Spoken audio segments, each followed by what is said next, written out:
इस वीडियो में हम लोग डी फार्म फर्स्ट ईयर के सब्जेक्ट फार्मास्यूटिकल इनऑर्गेनिक केमिस्ट्री में एक topic inorganic official compound of iodine जानेंगे। इसमें जो हम कंपाउंड पढ़ेंगे वो कंपाउंड है हमारा सोडियम आयोडाइड। वीडियो स्टार्ट करने से पहले आपसे रिक्वेस्ट है, अगर आपको वीडियो पसंद आती है तो वीडियो को लाइक करिए, चैनल को सब्सक्राइब करिए। सबसे पहले हम स्टार्ट करेंगे आयोडीन के इंट्रोडक्शन से। जो आयोडीन है वो एक एसेंशियल ट्रेस एलिमेंट है जो बॉडी को जरूरत होती है उसकी। Iodine is one of the essential trace element। Iodine जो एक मिनरल होता है वो हमारे डाइट में जरूरी है, इसलिए जरूरी है कि आयोडीन के कारण ही जो थायराइड ग्लैंड है वो प्रॉपरली वर्क करता है। Iodine is a mineral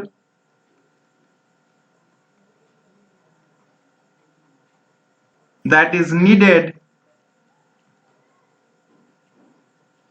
in the diet to ensure that the thyroid works properly। Iodine जो है वो सेंट्रल नर्वस सिस्टम के डेवलपमेंट में भी एक बहुत इंपॉर्टेंट रोल प्ले करता है। It plays an important role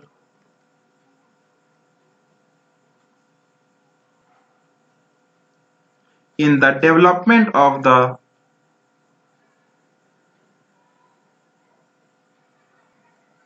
the central nervous system. Iodine एक प्रॉपर अमाउंट में जब हमारे बॉडी में जाता है तो वो जो थायराइड हार्मोन्स होते हैं उसको हेल्दी रखता है। Iodine helps make thyroid hormones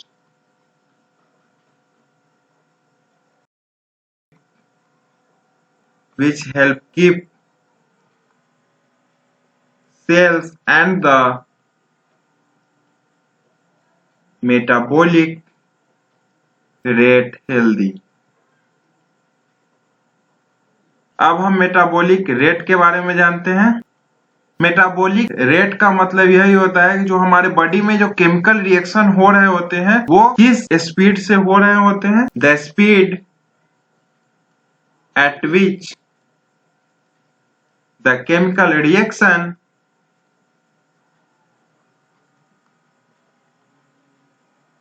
occurring or takes place in the body। जो इनऑर्गेनिक आयोडीन आयोडाइड के फॉर्म में जब हम फूड के साथ लेते हैं, फूड के साथ लेने का मतलब है कि जो आयोडीन है वो फूड में प्रेजेंट रहता है, क्योंकि हम आगे जब सोर्सेस ऑफ आयोडीन देखेंगे तो उसमें हमें पता चलेगा। तो जब हम फूड इंजेस्ट करते हैं जिसमें आयोडीन प्रेजेंट रहता है, जब फूड का एब्जॉर्प्शन हो जाता है उसके बाद जो आयोडाइड है वो ब्लड सर्कुलेशन में पहुंचता है। और हम ये जानते हैं कि जो आयोडाइड है वो बहुत इंपॉर्टेंट रोल प्ले करता है। जो दो मेन थायराइड हार्मोन्स हैं जिसका नाम है थायरोक्सिन और ट्राई आयोडो थायरोनिन, इसके सिंथेसिस में इंपॉर्टेंट रोल प्ले करता है आयोडाइड। ये जो दो थायराइड हार्मोन्स हैं नेमली थायरोक्सिन और ट्राई आयोडो थायरोनिन, ये नॉर्मल बॉडी ग्रोथ और नॉर्मल बॉडी डेवलपमेंट के लिए एसेंशियल हार्मोन्स माने जाते हैं और एनर्जी मेटाबॉलिज्म में भी इंपॉर्टेंट रोल प्ले करते हैं iodide. The inorganic iodide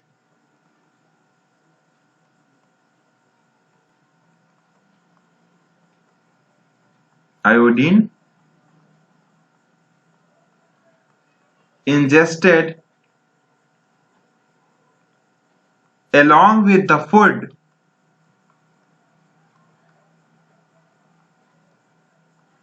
after the absorption reaches the blood circulation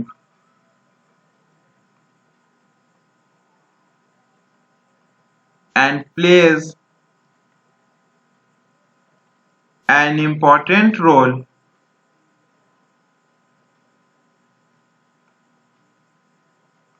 in the synthesis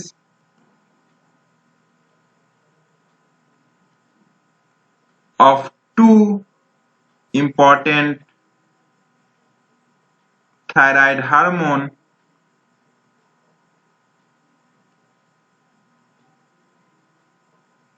ये जो दोनों थायराइड हार्मोन्स है उसका नाम है थायरोक्सिन एंड ट्राईआयोडोथायरोनिन। ये जो दोनों हार्मोन्स है ये नॉर्मल बॉडी ग्रोथ और नॉर्मल बॉडी डेवलपमेंट के लिए बहुत एसेंशियल है, which are essential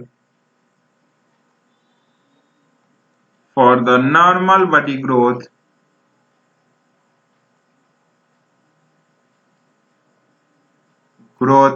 and development,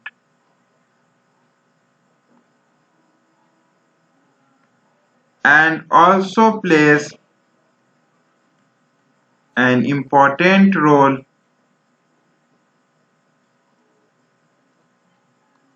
in the energy metabolism.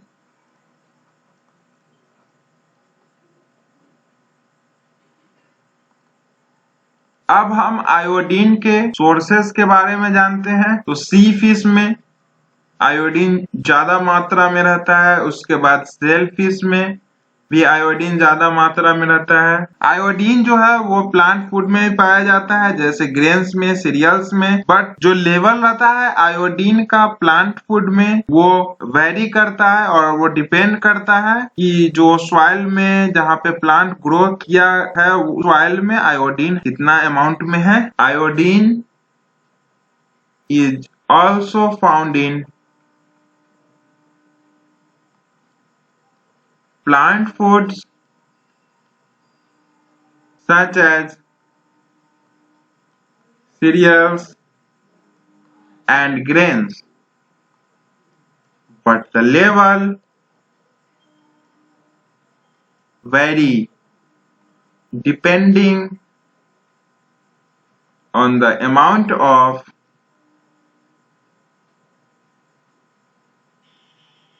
iodine available in the soil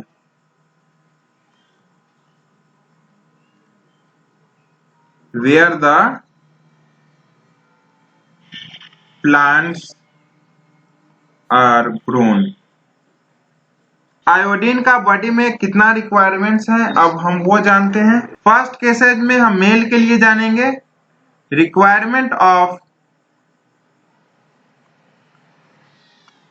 iodine in an average male 140 microgram. Male में 140 माइक्रोग्राम आयोडीन का average requirement होती है। Female में ये घट के 100 माइक्रोग्राम हो जाती है। Requirement of iodine in an average female, यह घट के 100 माइक्रोग्राम हो जाती है।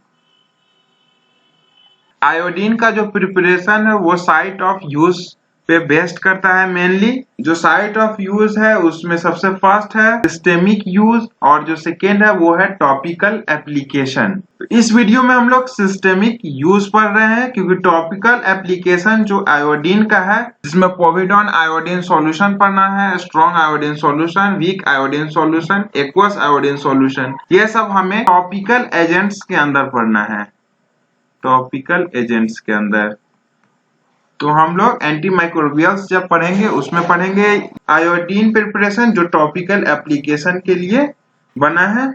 इस वीडियो में हम लोग जो सिस्टेमिक यूज के लिए आयोडीन प्रिपरेशन है वो पढ़ रहे हैं, जिसमें हम पढ़ेंगे सोडियम आयोडाइड, और भी है जैसे पोटेशियम आयोडाइड भी है, बट हम पढ़ेंगे एक सोडियम आयोडाइड। जब थायराइड हार्मोन का एबनॉर्मल सिंथेसिस होने लगता है उस कंडीशन में मेनली तो उस हालत में दो कंडीशन एराइज होता है। जो फर्स्ट है वो है हाइपोथायरॉयडिज्म और जो सेकेंड है वो है हाइपरथायरॉयडिज्म। हाइपो मतलब कम और हाइपर मतलब ज्यादा। बस इस बेसिस पे हमें चलना है आगे। अब हम जानते हैं सबसे फर्स्ट हाइपोथायराइडिज्म। हाइपोथायराइडिज्म क्या होता है ये हम जानेंगे। हाइपो का मतलब ही यहाँ पे कम है, तो हाइपोथायराइडिज्म के केस में जो थायराइड हार्मोन का सिंथेसिस है वो कम हो जाता है, जिस कारण थायराइड हार्मोन का डिफिशियंसी हो जाता है। Deficiency of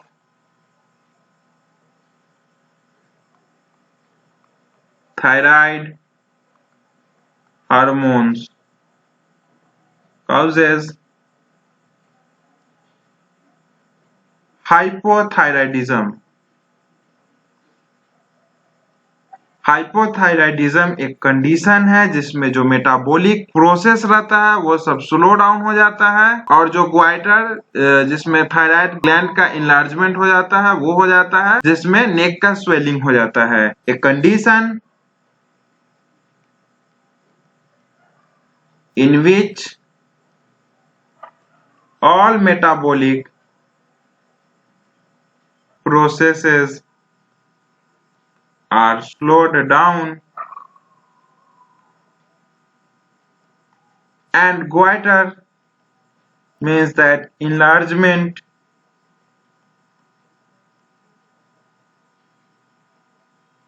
of thyroid gland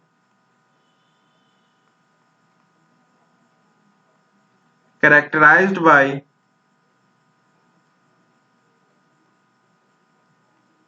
the swelling of the neck। Hypothyroidism और ग्वाइटर को ट्रीट करने के लिए थायराइड हार्मोन्स या फिर सुटेबल आयोडीन कंपाउंड्स जैसे कि सोडियम आयोडाइड या पोटेशियम आयोडाइड का यूज करा जाता है। To treat hypothyroidism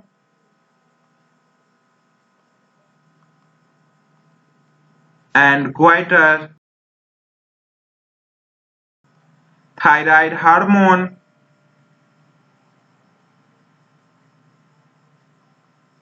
or suitable iodine compound such as sodium iodide और potassium iodide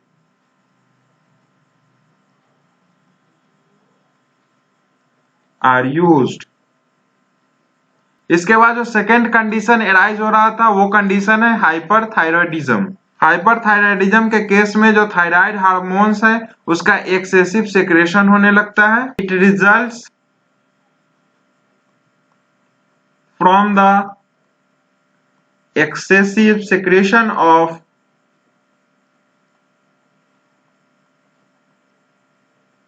thyroid hormone.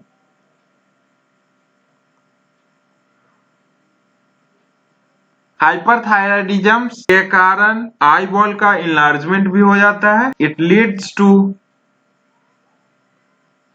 The enlargement of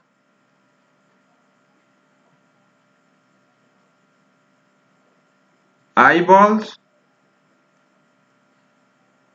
hyperthyroidism को ट्रीट करने के लिए एंटी थायराइड ड्रग्स जैसे मेथिमाजोल या फिर कार्बिमाजोल यूज होता है। To treat hyperthyroidism anti thyroid drugs like मेथिमाजोल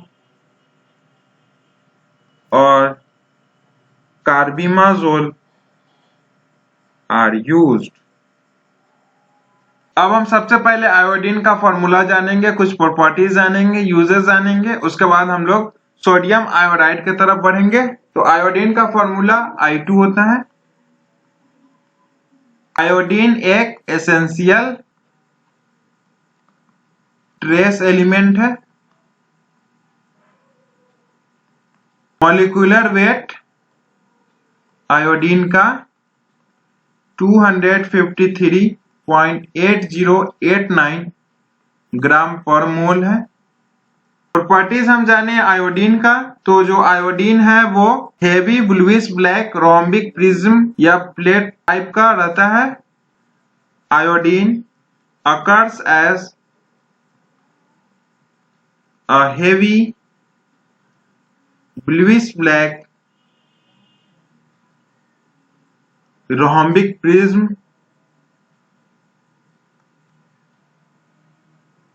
or plates with metallic cluster।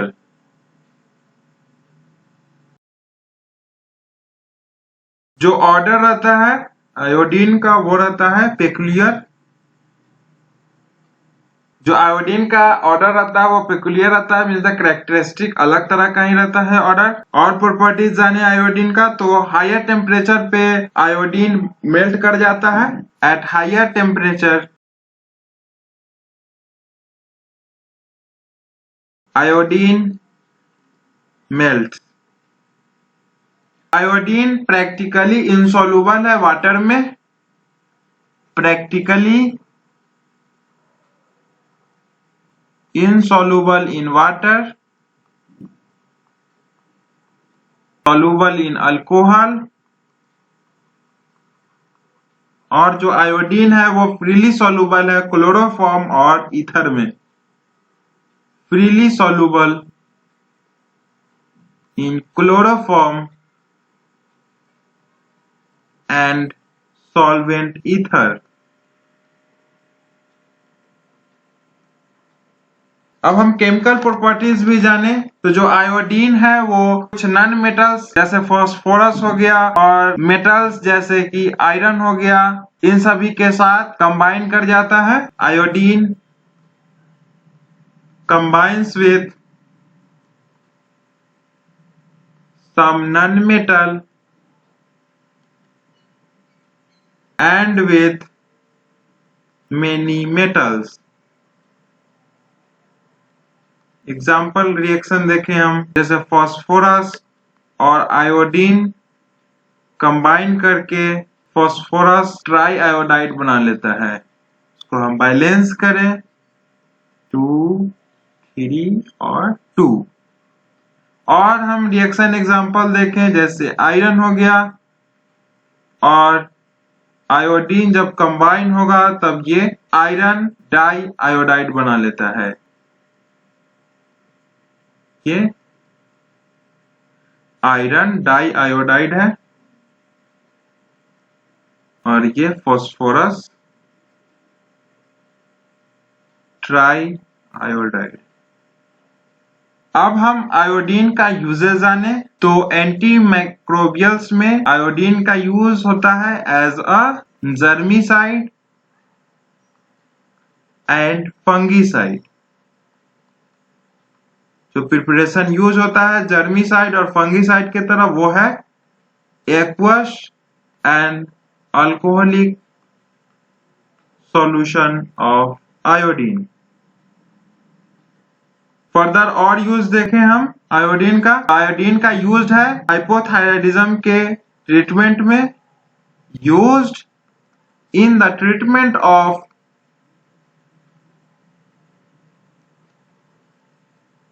hypothyroidism and goiter also। जो एलिमेंटल आयोडीन है वो प्यूरिफिकेशन ऑफ वाटर में इफेक्टिव है। Elemental iodine is effective in the purification of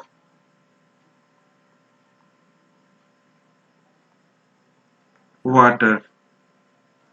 जो iodine है इसको chemical antidotes के भी तौर पे यूज किया जाता है अल्कोहलाइड पॉइजनिंग के केस में, क्योंकि जो आयोडीन है वो अल्कोहलाइड को प्रेसिपिटेट बना देता है। अब हम स्टोरेज कंडीशन जानते हैं आयोडीन का। जो आयोडीन है उसको एम्बर कलर बोतल में स्टोर किया जाता है। Iodine is stored in an amber colored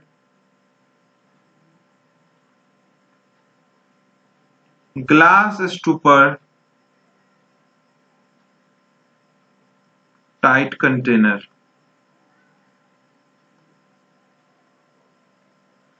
अब जो कंपाउंड हमें पढ़ना है वो है हमारा सोडियम आयोडाइड। सोडियम आयोडाइड का सबसे पहले हम फॉर्मूला देखेंगे, NaI। मॉलिक्यूलर वेट हम जानते हैं सोडियम आयोडाइड का 149.9 gram per mole. Sodium iodide is official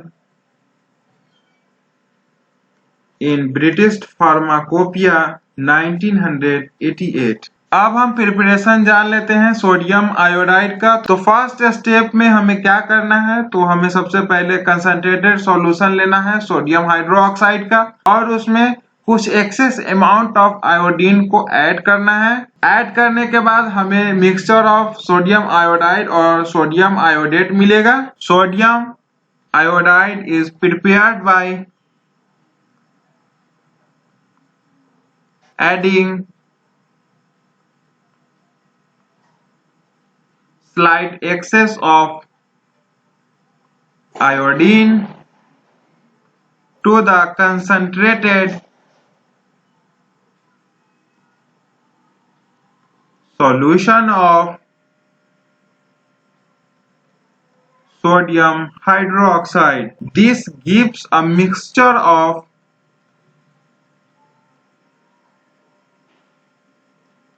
sodium iodide and sodium iodate। इस स्टेप का हम रिएक्शन भी समझ लेते हैं। तो फर्स्ट स्टेप में क्या है, सबसे पहले हमें सोडियम हाइड्रोक्साइड लेना है। इसमें कुछ सोडियम हाइड्रोक्साइड से ज्यादा अमाउंट ऑफ आयोडीन को ऐड करना है। जब हम सोडियम हाइड्रोक्साइड में आयोडीन को ऐड करेंगे तो हमें एक मिक्सचर मिलेगा और वो मिक्सचर में सोडियम आयोडाइड और सोडियम आयोडेट प्रेजेंट होगा। NaI sodium iodide, NaIO3 sodium iodate और वाटर प्रेजेंट होगा। इस रिएक्शन को हम बैलेंस करते हैं। यहाँ पे 6 होगा, यहाँ पे 3 होगा, यहाँ पे 5 होगा, यहाँ पे 3 होगा। सेकेंड स्टेप में जो हमें मिक्सचर का रिएक्शन मिला, मींस दैट रिएक्शन मिक्सचर मिला, उसको ड्राइनेस लेवल तक इवोपरेट करना है और जो रेसिड्यू बचेगा उसको ट्रीट करना है कार्बन के साथ। जब हम कार्बन के साथ जो रेसिड्यू ड्राई करने के बाद बचा है उसको ट्रीट करेंगे तो वहां से हमें सोडियम आयोडाइड मिलेगा। फर्दर द रिएक्शन मिक्सचर जो हमें मिला था, तो हमें रिएक्शन मिक्सचर क्या मिला था, 5NaI। NaI मतलब sodium iodide plus NaIO3 sodium iodate और 3 मॉलिक्यूल्स ऑफ वाटर। इतना हमें रिएक्शन मिक्सचर मिला था। इसको इवोपरेट करना है, is evaporated to dryness level and the residue, जब ड्राई हो जाएगा उसके बाद जो रेसिड्यू बचेगा उसको ट्रीट करना है, इज ट्रीटेड विथ कार्बन। और जब हम कार्बन के साथ रेसिड्यू को ट्रीट करेंगे वहां से हमें सोडियम आयोडाइड मिल जाएगा। टू कन्वर्ट सोडियम आयोडेट, जो हमारा रेसिड्यू बचेगा वो है ये NaIO3 इनटू सोडियम आयोडाइड। इसका भी हम रिएक्शन समझ लें। जो हमारा रेसिड्यू बचा रिएक्शन, वो हमारा जो रेसिड्यू बचा वो बचा सोडियम आयोडेट। जब इसको हम कार्बन के साथ ट्रीट करेंगे ये रिड्यूस हो जाएगा सोडियम आयोडाइड में और कार्बन मोनोऑक्साइड में। अब हम रिएक्शन को बैलेंस कर लेते हैं। यहाँ पे 3 कार्बन होगा, यहाँ पे 3 कार्बन मोनोऑक्साइड होगा, ये हमारा इवोपरेट आउट हो जाएगा। यहाँ से हमें सोडियम आयोडाइड मिला। आपको प्रिपरेशन समझ में आ गया। अब हम प्रॉपर्टीज जानते हैं सोडियम आयोडाइड का। जो हमारा सोडियम आयोडाइड है वो व्हाइट क्रिस्टलाइन पाउडर या फिर कलरलेस क्रिस्टल के तौर पे प्रेजेंट होता है। Sodium iodide is a white crystalline powder, या फिर ये कलरलेस भी होता है, और कलरलेस क्रिस्टल्स। सोडियम आयोडाइड है, ये ऑर्डरलेस भी होता है। सोडियम आयोडाइड हाइग्रोस्कोपिक भी होता है, hygroscopic in nature. Means that जो सोडियम आयोडाइड है वो इजिली मॉइस्चर को अब्जॉर्ब कर सकता है और इससे प्रोडक्ट का डिग्रेडेशन हो जाएगा। बट जो सोडियम आयोडाइड है ये ड्राई एयर में स्टेबल भी है, stable in dry air. It is soluble in water and alcohol। जो सोडियम आयोडाइड है वो डिकम्पोज हो जाता है एसिड के प्रेजेंस में और आयोडीन लिबरेट कर देता है। Sodium iodide decomposes in the presence of acid with the liberation of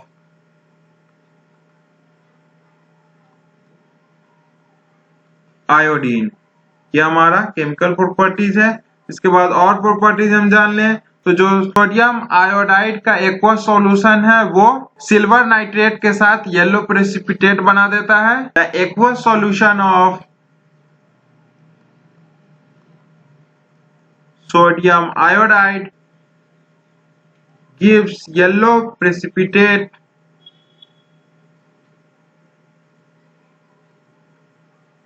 with silver nitrate